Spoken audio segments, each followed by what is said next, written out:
Hello friends, मेरा नाम विशाल है and welcome to my channel programming with Vishal. Friends, आज के वीडियो में हम लोग देखेंगे कि अगर हमें कई बार हम लोग एडमिन पैनल बनाते हैं या कहीं पे भी हमारा डेटा लिस्ट डाउन करते हैं और वहां पे हमें कई बार डेट रेंज के या डेट के थ्रू फिल्टरेशन डालना होता है, जैसे कि अभी आप देख रहे हैं। डेटा पे ध्यान मत दीजिएगा, ये खाली कुछ डेटा मुझे डायनामिकली इंसर्ट कराना था तो मैंने खाली ये डेटा इंसर्ट करा दिया है, जिसके लिए नेम 29, ईमेल 29, कुछ इस तरीके से डेटा आ रहा है। इंपॉर्टेंट काम हमारा यहाँ पे ये है कि हम एक डेट का ऑप्शन डाल सकें। अगर कोई भी वो डेट को सिलेक्ट करता है, बटन पे क्लिक करता है, तो उसी पर्टिकुलर डेट का हमारे पास डेटा यहाँ पे आना चाहिए। तो मैंने जो डेटा डाला है वो 10 तारीख का डेटा डाला है, 12 का डेटा डाला है, 13 का डेटा डाला है, 14 का डेटा डाला है और 21 का यानी 21 का जो डेटा यहाँ डाला हुआ है। सबसे पहला काम हम क्या करेंगे, यहाँ पे जे क्वेरी का डेट पिकर का एक ऑप्शन होता है, यहां चलेंगे और यहां पे एंड में अगर आप देखेंगे तो एक सिलेक्ट अ डेट रेंज करके ऑप्शन आता है, जिसका हम लोग यहां पे यूज कर सकते हैं। तो यहां पे किस तरीके से चलता है कि मुझे एक यहां पे ये डेट पिकर ओपन करके दे देता है फ्रॉम में, और रीलोड कर लेते हैं एक बार। तो यहां पे मैं कोई भी डेट सिलेक्ट कर सकता हूं। लेट्स से मैंने 4 अगस्त सिलेक्ट करा है और जब मैं 2 में जाऊंगा तो ये मुझे मेरे आगे की जो डेट है वो यहाँ पे निकाल के दे देता है। उन दोनों डेट के बीच में अगर हम कोई डेटा फेच करना चाहें तो फेच करा सकते हैं। सोर्स कोड में चलेंगे तो ये इसका बेसिकली सोर्स कोड है। अगर आप देखें तो आपको ये कुछ फाइल्स हैं जिनकी जरूरत पड़ेगी। तो jQuery की फाइल तो ऑलरेडी मेरे सोर्स कोड में है, उसको मैं इंक्लूड छोड़ देता हूँ यहाँ पे। ये दो फाइल, एक तो मेरी जो CSS के लिए है ये ले लेता हूँ, इनफैक्ट ये फर्स्ट वाली फाइल ले लेता हूं और जो मेरा सोर्स कोड है इसमें डाल देता हूं। सोर्स कोड में भी जो आप ये पेज देख रहे हैं इसमें मैंने ऑलरेडी क्या करा हुआ है कि एक टेबल है मेरी कॉन्टेक्टस, आपको दिखा देता हूं। ये टेबल है, इस टेबल से जो डेटा फैच करके है वो मैं नॉर्मल मेरा जो PHP का हमारा रेगुलर सिंटेक्स रहता है उसके थ्रू फैच करके लेके आ रहा हूं। तो हम लोग एक CSS की फाइल डाल देते हैं यहाँ पे और एक हमारा इसकी जो JS की फाइल है वो भी डाल देते हैं। jQuery तो ऑलरेडी हमारे पेज पे इंक्लूडेड है ही है क्योंकि बूटस्ट्रैप चल रहा है। तो चलिए ये दोनों फाइल जो थी मैंने यहाँ इंक्लूड करा लिया। इसके बाद यहां पे हमारे पास एक ऑप्शन बना हुआ है फ्रॉम और टू का, इसको कॉपी कर लेते हैं। इसको जहां पे भी हमें हमारे केस में डालना है मैं डाल देता हूं। तो मैं इधर की तरफ एक डिव बना के इसे डाल देता हूं इस तरीके से, ठीक है जी। और एक यहां पे जावास्क्रिप्ट का कोड है जो मुझे कॉपी कर यूज करना पड़ेगा, इसको मैं कॉपी कर लेता हूं यहां से और एंड में मेरे डिव के बाद यहां पे डंप कर देता हूं। एक बार देखते हैं क्या होता है इससे। रीलोड करते हैं, डेट पिकर जो है अब आप देख सकते हैं यहां पे हमारे आ गए हुए। तो हमने इधर 5 सिलेक्ट करा और इधर अगर आप देखेंगे तो अब 5 या फिर 5 के आगे की जो डेट है वो मैं यहां पे सिलेक्ट कर सकता हूं। तो हम ये दो डेट सिलेक्ट करेंगे, एक सबमिट का बटन होगा, जैसे ही उस पर क्लिक करेंगे तो वो जो हमने दो डेट सिलेक्ट करी है उस डेट के बीच का जो डेटा है वो हमारे पास फैच होके आ जाएगा। तो एक छोटा सा मैं स्टाइलिंग भी कर लेता हूं, यहाँ पे सिंपल ही रखते हैं, एक खाली BR टैग डाल देते हैं, मैं कोई CSS नहीं लिख रहा हूं यहाँ पे।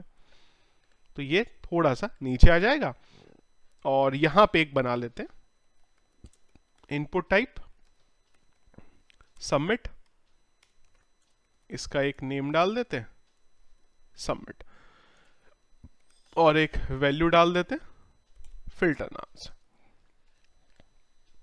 तो देखिए ये जो हमारा सिंटेक्स है यहां बन गया और इन दोनों को मैं रिक्वायर्ड भी कर देता हूं जिससे कि ये दोनों सिलेक्ट करने कंपलसरी हो जाए।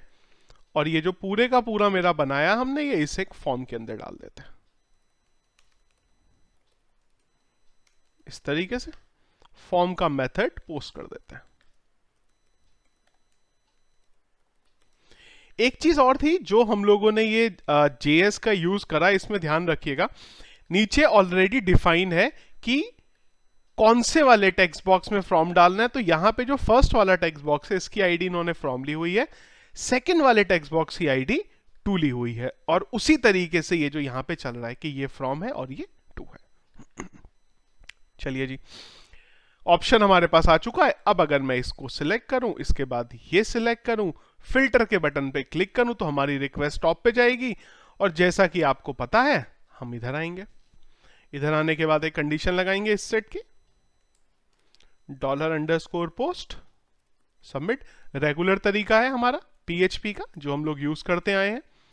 From is equal to $_post,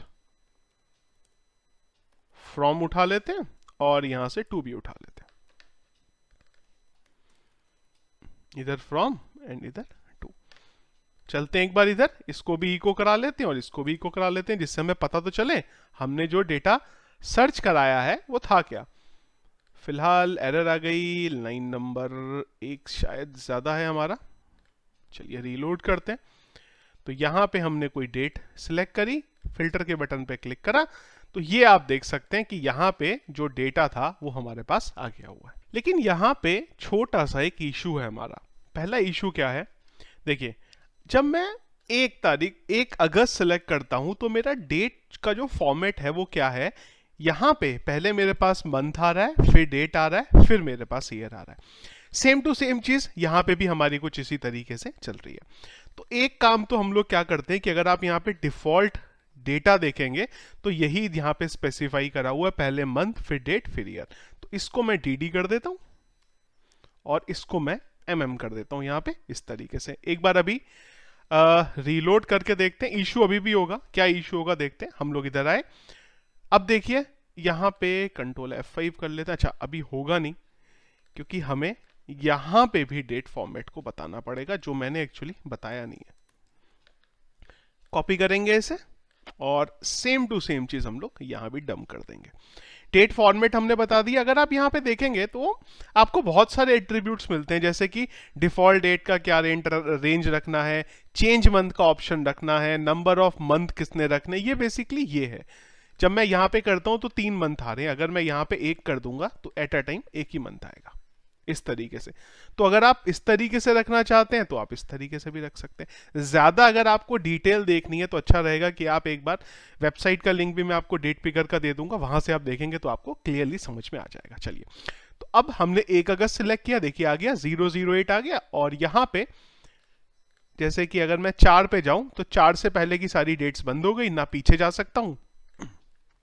26 select कर सकते हैं। जैसे फिल्टर के बटन पे क्लिक करेंगे तो अब वही डेटा जो है मेरे पास यहां पे आ गया। अब इसमें भी एक प्रॉब्लम है। प्रॉब्लम ये है कि अगर हम इस डेटा का हमारे डेटाबेस में जो डेटा है उससे कंपेयर कराने जाएं तो हमारे पास जो डेटाबेस के अंदर डेटा है वो बेसिकली इस फॉर्मेट में होता है। यहां पे year dash month dash date आती है, पर यहां पे हमारा फॉर्मेट अलग है। तो सबसे पहले हमें इस फॉर्मेट को हमारे डेटाबेस के फॉर्मेट में कन्वर्ट करना पड़ेगा। चलते हैं उसके लिए ऊपर। तो यहां पे हमें ये जो डिफॉल्ट फॉर्मेट है इसका मिल रहा है। तो क्या करें, सबसे पहले हम लोग ये जो हमारे पास स्लैश था इसके थ्रू हमारा जो डेटा है उसे ब्रेक कर लेते हैं एरे की फॉर्म में। तो मैं यहां डाल देता हूं from ARR is equal to explode, और एक्सप्लोड 2 पैरामीटर लेता है, एक हमारा डैश और एक फ्रॉम। क्या करेगा, ये अब मेरे स्ट्रिंग को ब्रेक करके यहां पे रिप्रेजेंट कर देगा। अगर हम प्रिंट अंडरस्कोर R करके देखें तो आपको थोड़ा क्लियर होगा कि ये हमें इस पार्ट में ब्रेक कर देगा। अब ये वाला मेरा ईयर है, ये वाला मेरा मंथ है और ये वाला मेरा डेट है। बेसिक PHP का हम लोग यूज कर रहे हैं यहाँ पे, तो मैं ज्यूम कर रहा हूं कि ये जो बेसिक चीज है वो आपको यहाँ पे क्लियर होगी। इसके बाद ये जो डेटा बना यहां से हम हमारा डेटा जो डेट है वो बना लेते हैं। 2 ले लेते हैं सबसे पहले हम, हमारा 2 आ गया। इसके बाद हम लोग मंथ ले लेते हैं, और डेटाबेस में अगर आप देखेंगे तो यहां पे डैश होना चाहिए। तो मैं यहां बोल देता हूं डॉट कॉन्कैटिनेट कराने के लिए 1 डॉट डैश डॉट 0। तो ये मेरा फ्रॉम का डेट बना देगा। इसी की कॉपी पेस्ट करके 2 के लिए भी सेम टू सेम हम इसी तरीके से आगे का हमारा प्रोसेस कर लेंगे। तो अब अगर मैं आपको यहां पे फ्रॉम और 2 को प्रिंट करा के दिखाऊं, फ्रॉम और एक BR मार के मैं आपको दिखाता हूं इको 2 के बारे में। अब देखिएगा क्या डेटा आया हमारे पास। अब जो डेटा आया ये वही फॉर्मेट में आया जिस फॉर्मेट में डेटाबेस को चाहिए। अब यहां पे भी एक चीज का ध्यान रखना पड़ेगा कि ये जो आपके पास डेट आई है इसमें आर मिनट सेकंड नहीं है, पर डेटाबेस को आर मिनट सेकंड चाहिए। तो इसके लिए हम थोड़ा सा हार्ड कोड करेंगे यहां पे। कैसे? देखिए, जो फ्रॉम है आपका, वो फ्रॉम कहां से स्टार्ट होता है? हम बोलते हैं from is equal to from concatenate. तो फ्रॉम आपका हमेशा चलेगा 00:00:00 00:00 से। मतलब मैं बोल रहा हूं कि फ्रॉम कौन सा है? ये वाली डेट का जैसे ही रात के 12 बजते हैं उसका, और 2 के लिए हम इसे बोलेंगे 2, और ये हमारा लास्ट टाइम होगा। लास्ट टाइम क्या होता है? 23:59:59। एक बार रीलोड करके देखते हैं। तो अब हमने बोला कि 4 तारीख का जैसे ही टाइम स्टार्ट होता है तब से लेके 26 तारीख का जो मैक्सिमम टाइम है उसके बीच का, इन दोनों रेंज के बीच का जो डेटा है हमें फिगर आउट यहां पे करके लाना है। चलिए, हमारा फ्रॉम 2 बन गया हुआ है। अब ये वाली जो एसक्यूएल क्वेरी थी, ये वाली, इस एसक्यूएल क्वेरी में एक सब एसक्यूएल लगा देंगे। तो यहां पे एक सब एसक्यूएल नाम का पैरामीटर बनाते हैं जिसकी डिफॉल्ट वैल्यू ब्लैंक रख लेते हैं, और यहां पे इसमें हम लोग एक कंडीशन डाल देते हैं। क्या लिखते हैं? वेयर। क्यों वेयर? क्योंकि वेयर क्लॉज अभी तक तो यहां पे आया नहीं था, तो यहां पे बोल देते हैं एडेड ऑन को लेना है हमें। Where added on greater than, added on greater than होना चाहिए फ्रॉम से, एंड एडेड ऑन,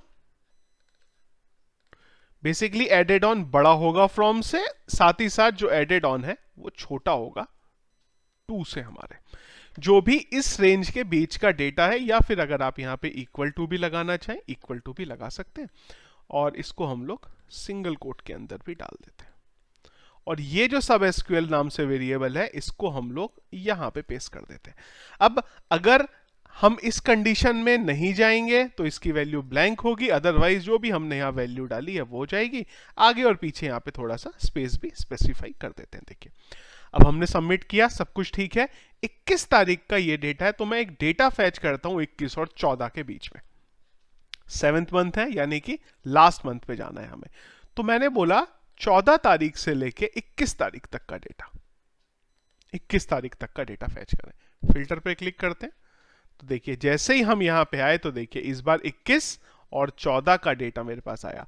हमें खाली 14 का डेटा चाहिए, तो हम पीछे चलते हैं। हमने बोला 14 तारीख से लेके 14 तारीख तक का ही डेटा फिल्टर करें। तो अब जब आप फिल्टर करेंगे, देखिए आपके पास खाली 14 का जो डेटा है वही यहां पे निकल के आया।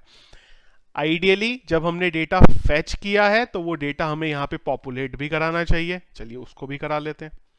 इसके लिए 2 पैरामीटर बना लेते हैं, 2 is equal to and from is equal to blank, और इन दोनों की जो वैल्यू है वो नीचे यहां पे प्रिंट करा देते हैं। कहां पे? यहां पे। यहां हम डाल देते हैं वैल्यू इको, सॉरी ये फ्रॉम था एक्चुअली, फ्रॉम, और यहां से डाल देते हैं हम लोग 2। थोड़ा गड़बड़ है वैसे ये, मुझे अभी रियलाइज हुआ। एक बार हमने सबमिट करा, हमने डाला फ्रॉम में 14 तारीख, 2 में भी डाली 14 तारीख। फिल्टर के बटन पे क्लिक करा तो ये डेटा एक्चुअली में मेरे पास गलत आ रहा है। ये डेटा इधर सही आ रहा है पर यहां पे गलत आ रहा है, क्योंकि यहां पे एक्चुअली डेटा हमें इस फॉर्मेट में डालना पड़ेगा, तो वो थोड़ा सा हमें कोड में चेंज करना पड़ेगा। तो एक तो मैं टू डेट और फ्रॉम डेट इसे करता हूं, थोड़ा मुझे एक्चुअली चेंज करना पड़ेगा हमारे कोड के लॉजिक में। तो इसको हम लोग टू डेट और फ्रॉम डेट कर देते हैं, और यहां पे अंदर इधर की तरफ हमें वही डेटा, कौन सा वाला, जो इनिशियली हमें फॉर्म में मिला था, उसी को हम लोग इन वेरिएबल में भी पुट करा देते हैं। Is equal to from data, copy paste. कुछ किया नहीं है हमने, जो डेटा हमने पास करा था उसी डेटा को हमने ये वेरिएबल में भी डाल दिया। सिंपल।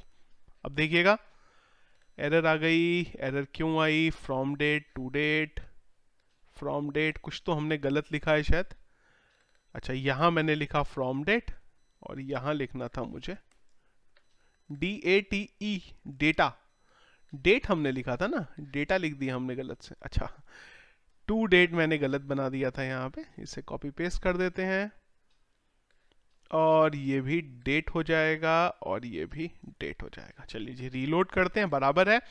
अब हम लोग गए 14 में, यहां से भी गए 14 में, बटन पे क्लिक करा तो देखिए 14 अब मेरा यहां पे भी बना हुआ है और इधर भी मेरा बराबर डेटा आ रहा है।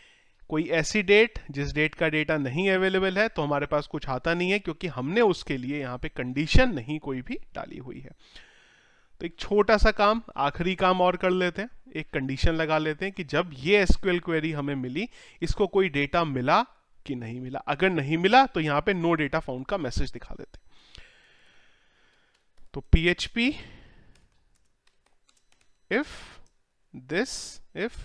mysqli _num _ rows of this greater than 0, मतलब अगर कोई डेटा एग्जिस्ट करेगा तभी हमारी ये पूरी की पूरी टेबल लाने की जरूरत है, और अगर ऐसा नहीं है तो यहां पे एक मैसेज डाल दो, echo no data found, that's it.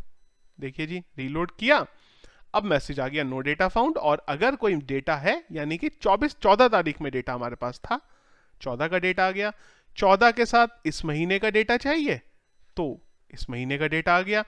और सारा डेटा हमारे पास कब से है? हमारे पास सारा डेटा है 10 तारीख से।